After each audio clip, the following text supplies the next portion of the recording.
नमस्कार दोस्तों, आप सभी लोगों का फिर से स्वागत है अक्षत स्टड फॉर्म के पार्ट 2 के अंदर।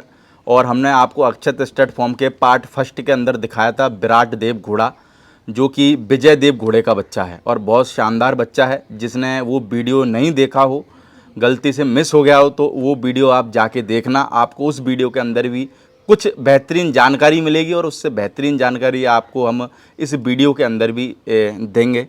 बाकी हम सबसे पहले इस वीडियो में हम आपको जो बच्चा दिखा रहे हैं सर, इस बच्चे का क्या नाम है?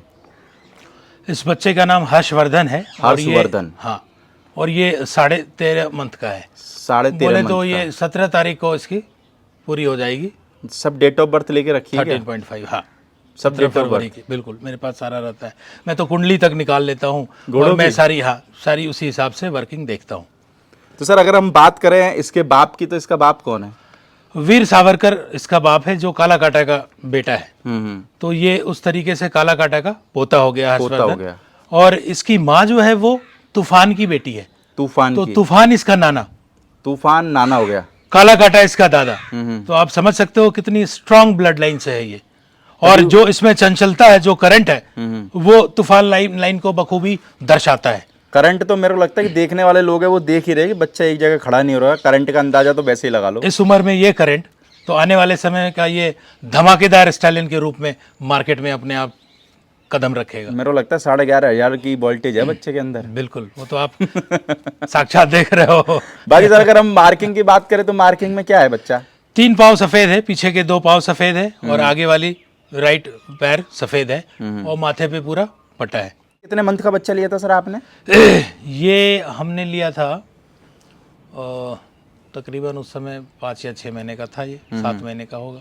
तो सर जैसे आपने माने चलो हम इसकी कुंडली की बात करें, इस बच्चे की कुंडली निकाली कि नहीं निकाली? हाँ, निकाला हूँ। तो इसकी कुंडली में क्या आ रहा है? इसके कुंडली में ये लग्न मंगल का है। बिल्कुल मंगल लग्न का है। और इसकी राशि जो है वो शुक्र की आ रही है। शुक्र की। हाँ, मंगल लग्न का एक नर घोड़ा, तो एक अलग ही चीज निकल के आएगी। और बाकी का चीज जो है वो मैं वास्तु अनुरूप, ऊर्जाओं के अनुरूप सारी चीज कर लेता हूँ। स्टेबल कहाँ बननी है, अब मेरी ऊर्जा कैसी है उस हिसाब से कहाँ पे स्टेबल बननी है। अब स्टेबल तो बन गई सही जगह पे, बिल्कुल है ना। एसी तो आ गई पर वोल्टेज ही नहीं है। बिल्कुल। तो बोलिए आप वो जनरल भी उठा के ले आओ, कूलिंग नहीं मिलनी है। हाँ, तो कूलिंग कब मिलेगी? जब एसी भी है और वोल्टेज भी है। दोनों चीज अब एसी भी है, वोल्टेज भी है, आप रिमोट ही नहीं दबा रहे हो, मतलब आप कमांड नहीं दे रहे हो कि आपको चाहिए क्या, चालू तो भी नहीं मिल रहा। बिल्कुल।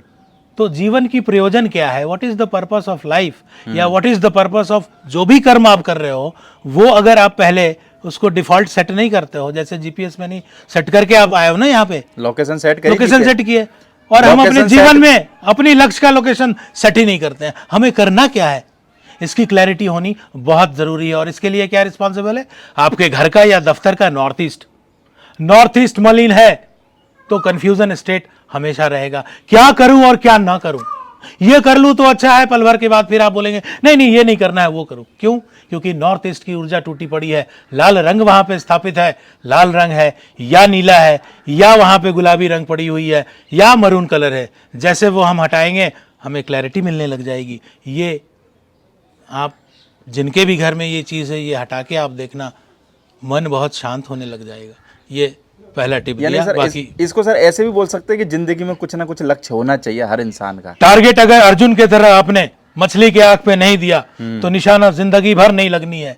100% तय है कि निशाना लगेगी ही नहीं। यानी निशाना यहाँ लगती है, फिर 1000 बार वहां लगती है। यहाँ अगर नहीं लगी तो जिंदगी भर निशाना। इस बात से हम ये सीख सकते हैं कि लगना। भाई जिंदगी, हर व्यक्ति का जिंदगी में कुछ ना कुछ टारगेट जरूर होना चाहिए। आप देखो, सिंपल सी बात है, आपने या हमने कहीं जाना है तो जीपीएस में लोकेशन सेट करते हैं, बिल्कुल, और फिर गाड़ी उठाते हैं और चल पड़ते हैं। और बिना जीपीएस के जाएंगे तो 4 घर बनाते हैं, तो मकान का नक्शा बनाते हैं पूरा। बिल्कुल बनाते हैं सर, आर्किटेक्ट से फिर बनता है।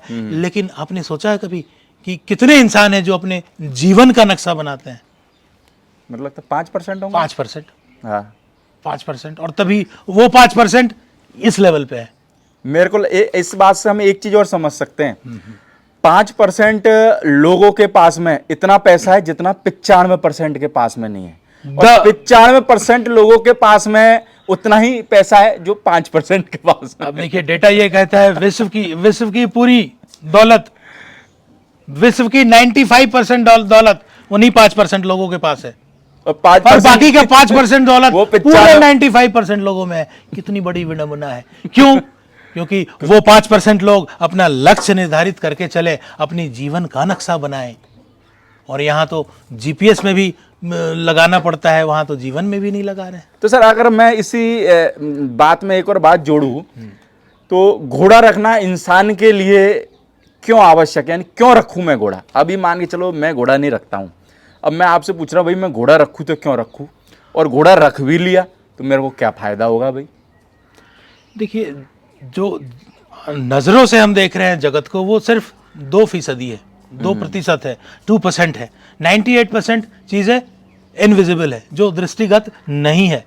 आप ये बॉटल ले लो, ये बॉटल की डायमेंशन क्या है? नॉर्मली नजर से एक नॉर्मल इंसान क्या देखेगा? Length, breadth and height, length, breadth and height, length, breadth and height, ये तीन ही चीज है ना। हाँ। पर योग परंपरा कहता है कि इसकी 64 डायमेंशन है। कितनी डायमेंशन है? 64, 64।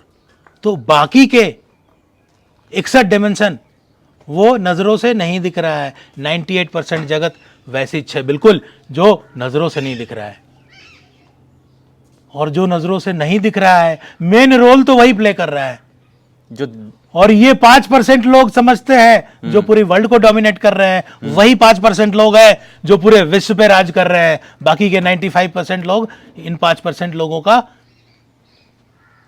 नियम फॉलो कर रहे हैं, सुचारू रूप से उसको चला रहे हैं, मान रहे हैं, उनके अनुसार चल रहे हैं। यही सच्चाई है। तो सर जैसे घोड़ा रखने का फायदा भी क्या क्या मिलता है आदमी को उसकी जिंदगी के अंदर बात जैसे करें तो? हमने वो अदृश्य शक्तियों की बात की, तो घोड़े रखने से भी कुछ चीज़ें ऐसी है जो फलित होने लग जाती है, प्रोवाइडेड कि अगर आपकी घर की और दफ्तर की या स्टेबल की ऊर्जा बराबर चल रही हो तो आप उसे फल मिलने लगता है। वही कारण है कि किसी को फलित हो रहा है और किसी को नहीं हो पा रहा है। सर जैसे हम बात करें कॉमन सी बात, आप भी घोड़े रखते हो ना, अगर माने चलो आप घोड़े नहीं रख रहे होते तो हम ये सवाल पूछते या नहीं पूछते पता नहीं, क्योंकि हमारा मिलन ही नहीं होता घोड़े नहीं रखते तो। अगर आप घोड़े नहीं रखते तो ना, जैसे आप घोड़े रख रहे हो, आपको क्या लगता है आपकी जिंदगी में क्या बदलाव हुआ घोड़े रखने के बाद में? देखिए, वैसे तो मैं ऊर्जाओं से आज से 27 साल से जुड़ा हुआ हूँ। बिल्कुल। और घोड़ा जो है एक शौक के तौर पे मैं उस समय भी रखा करता था, राइडिंग भी करता था, और एक दो घोड़े हमेशा मैं रखा हूँ। पर मैं ब्रीडिंग में शिफ्ट हुआ क्योंकि जो मेरी एक मनोकामना थी, एक कशिश थी, एक ललक था, वो आज भी घोड़े देख के मैं मौज में आ जाता हूँ। मौज लो रोज लो, नहीं मिले तो खोज लो, पर मौज जरूर रोज लेना है, चाहे किसी चीज में आए। आपको अच्छे खाने खा के आए, अच्छे घोड़े देख के आप खुश हो जाओ, बारिश की 2 बूंदों से मन आह्लादित हो जाए, एक गिलास पानी पिया तो उसमें भी स्वाद मिलने लगा, और पक्षियों को उड़ते हुए देख भाव विभोर हो उठे। वो अल्फा वेवलेंथ है, 7 से 14 डेसिबल साइकिल की वेवलेंथ है। वो कब आता है? जब आपकी घर की ऊर्जा और दफ्तर की ऊर्जा वो बैलेंस्ड और सुचारू रूप से हाई हो, उच्च की हो। अब जैसे हम इसमें वीडियो में सिर्फ बात कर रहे हैं वास्तु के बारे में, अब ये चीजें देखना बहुत सारे लोगों के तो दिमाग से ही परे होगी। बहुत सारे लोग सोचेंगे ये तो यार क्या फालतू की बात कर रहे हैं, पर उनको ये नहीं पता कि जितने भी बड़े बड़े बिजनेसमैन लोग हैं उनके पास में, सबों के पास में एक वास्तु वाला बंदा रहता ही है, चाहे कोई भी हो। बिल्कुल सही बात, बिल्कुल सही कह रहा हूँ ना। पर ये क्या थोड़ी सी उच्च लेवल की बात हो गई। ये अभी हो सकता है कुछ को समझ में आए, कुछ को समझ में नहीं आए, कुछ कहेंगे यार ये क्या पता नहीं ज्ञान की बातें कर रहे हैं। जैसे पर अभी ये बातें हुई, वास्तव में जिंदगी में फैक्ट चीज है। तभी तो वो 5% लोग हैं जो 95% पे रूल कर रहे हैं। कारण क्या है? क्योंकि उन 5% लोगों को ये गुण, रहस्य और मूल मंत्र का पता चल गया है, उनके दिमाग से ऊपर से बात जाएगी। इसीलिए वो सब पे राज कर रहे हैं। क्यों? और वास्तु तो एक्चुअल में राजाओं के लिए बना था प्राचीन काल में। वास्तु राजाओं के लिए कि राजा अपने सत्ता को बखूबी रूप से कैसे चलाए, शक्तिशाली रूप से कैसे चलाए, ताकि वो दिन पर दिन ऊपर उठता जाए और उसकी साम्राज्य फैलती चली जाए। ये राजाओं के लिए था, प्रजाओं के लिए तो वास्तु प्राचीन काल में भी नहीं था। बिल्कुल, जो फैक्ट है, जो प्रैक्टिकल बातें हैं। और आज भी अगर देखें तो जो लोग राजाओं की तरह हैं वो बिना वास्तु के जो शाही एक कदम भी नहीं रखते हैं। जो शाही जिंदगी जी रहे हैं, जो अभी सारी जैसे जिंदगी आप जी रहे हैं। बात कर लें एक छोटा सा एग्जांपल, जैसे अभी मुकेश अंबानी अगर कुछ भी चालू करता है या कुछ भी करता है तो देखो पहले गणेश मंदिर में जाके चढ़ावा चढ़ाता है, फिर तिरुपति भी जाता है, पता नहीं एक कितने एक मंदिर चीज ढोक का देता पालन होता है वहां पे, है। एक एक चीज की पालन होती है। हाँ उतना पालन कोई कर ले तो जीवन सफल हो जाए, लेकिन यहां तो वही है कि 95% और 5%। और मेरे को लगता है कि उसके पास पैसा है तो उसको मंदिर जाने की क्या जरूरत है, पर तब भी वो फॉलो करता है टाइम निकाल के अपनी जिंदगी में से। कुछ तो रहस्य जिसे समझ में आ गया वो फिर पालन करता है नियमों का। नियमों का पालन अगर नहीं करेंगे तो रिजल्ट्स नहीं आएंगे। डॉक्टर दवा लिखता है ना, सुबह खा लेना ये नाश्ता के पहले, ये नाश्ता के बाद, ये खाने से पहले खाना, ये खाने के बाद, ये सोने के पहले खा के सो जाना। तो हम एकदम नियम पालन करते हैं। तो वैसे ही वास्तु और शक्तियों का खेल है। यहाँ जो प्रक्रिया है, जो विधियां हैं ट्रीटमेंट की है, प्लस नियमों का पालन भी करना है, रिजल्ट्स तो पर ये कि बस ये चीजें दिखाई नहीं देती। जो दिखता नहीं है वही तो है। जो दिख रहा है वो है ही नहीं, और जो है वो नजरों से दिख ही नहीं रहा है। बिल्कुल बात समझ रहे हो आप? बिल्कुल समझ मैं गया कहां पे हिट कर रहा हूं? जो एक्चुअल में दिख रहा है वो है नहीं, वो सब फरेब है। मैंने कहा थोड़ा सा नेटवर्क मार्केटिंग की हुई है और अभी भी मैं थोड़ा थोड़ा करता हूँ, इसलिए जो आप बातें कह रहे हो ना वो मेरे को सेट बैठ रही है। भाई सर, हम जैसे बात करें इस बच्चे को, तो इस बच्चे को आपने किस तेरे दहलीज पे आने के पहले मैं बहुत कमजोर होता हूं, तेरे दहलीज को छूते ही मैं कुछ और होता हूं। ये भावनाएं शक्तियों का खेल है। ये सारी खेल शक्तियों का, पूरी जगत भाव की है। जिस भाव से देखोगे वैसी चीजें नजर आएंगी। आपके ये शायरी अगर चाहें तो घोड़े वाले अपने पे भी ले सकते हैं, क्योंकि जब घोड़े वाले लोग सारे टेंशन में घोड़े के पास जाते हैं, माहौल चेंज हो जाता है, सारी जो टेंशन मैं तो सीधा बोल दिया, जो संकट है वो सब खत्म। उस दहलीज पे जाओ, मौज ही आ जाएगा। तो भाई और सर, मैं रोज मौज लेता हूँ, जब मौका मिलता है 1 घंटा बिताता हूँ, मैं खुश हो जाता हूँ। राइडिंग खुशियों की चाबी तो छोटी छोटी होती है। खुशियों की चाबी तो छोटी छोटी चीजों में है। आपको किस चीज से मजा आता है ये आपको आइडेंटिफाई करना पड़ेगा। खुशी का तो ऐसा है, खुशी तो आप एक स्प्राइट पी के भी ले सकते हो। तो वैसे घोड़ों के पास आप जाते हो तो एक अलग अटैचमेंट हो जाती है, वो खुशियां मिलती हैं।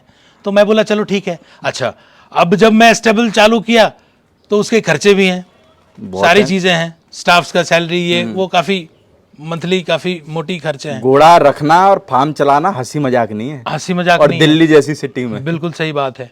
अब मैं वास्तु वाला आदमी, है ना, तो मैं तो क्लाइंट के लिए हमेशा देखता हूं भाई क्लाइंट कैसे पैसे कूटे। यही है ना मेरा धर्म। क्लाइंट कैसे पैसे कमाए, पैसा कैसे कूटे वो।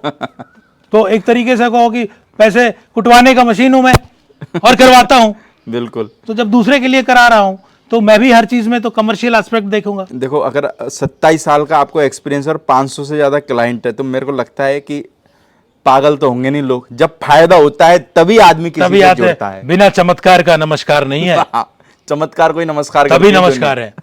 आज जितना मेरा साम्राज्य आप देख रहे हो, ये उन्हीं शक्तियों का देन है। अच्छा, जो खुद के लिए नहीं कमाया वो दूसरों को कमाना कैसे सिखा सकता है, ये भी बहुत बड़ी पहलू है। जैसे अभी बात करें जैसे दिल्ली की, मैं भी दिल्ली 5 साल रहा हूँ ना। झोला छाप वास्तु तो हो नहीं। हाँ, झोला छाप वास्तु वाला नहीं हो। नहीं उसी की मैं बात उसी की मैं बात कर रहा था। अब जैसे अभी जाओ कालका जी मंदिर, तो कालका जी मंदिर के वहां पुल पे वो बैठे रहते हैं, उसमें लिखा रहता है वास्तु के महाज्ञानी। अब वो मैं सोचता हूँ कभी कभार ये अपनी जन्म कुंडली पूछ रहे हैं, ये इसकी कुंडली में शनि भी घुसा देगा, शुक्र भी घुसा देगा, रवि भी घुसा देगा, पर साला खुद सड़क पे बैठा है, अपनी जिंदगी नहीं सुधार पाया, जो दूसरों की क्या सुधारेगा। अब वही बात है ना, घोड़े 50,000 में भी मिलते हैं और घोड़े 10 करोड़ के भी हैं। इसी मार्केट में है। आप तो दिन रात मिलते हो, देखते ही हो। 10 करोड़ की घोड़े से भी आपकी ताल्लुकात है। बिल्कुल है। और कुछ जगह पे 20,000 में भी घोड़े मिलते हैं। मिलते साहब, बिल्कुल तो अब फर्क क्या है उनमें, वो नजर बता देती है। बिल्कुल, वो घोड़ा खुद बता देता है। तो हमारी वास्तु जो है वो अदृश्य चीजों पे है, जो नजरों से नहीं दिख रहा है उस पे है। हम ठोक के रिजल्ट देते हैं, बोल के रिजल्ट देते हैं, और चाहिए क्या उस पे काम करते हैं। बाकी दोस्तों, आपने इस वीडियो के अंदर देखा फुर्तीला हर्षवर्धन बच्चा, और पहले पार्ट के अंदर देखा आपने विराट देव घोड़ा। बाकी देखो सर के पास में अब सर का 27 साल का अनुभव मैं आपको 4-5 पार्टों में तो दे नहीं सकता, पर जितनी मैं सर से कोशिश करूंगा जानकारी खींच सकूं वो खींचने की हम कोशिश करेंगे। बाकी हम आपको मिलते हैं तीसरे पार्ट के अंदर, और उस पार्ट में भी हम आपको दिखाएंगे इस फार्म की और भी घोड़ियाँ। Okay sir, thank you.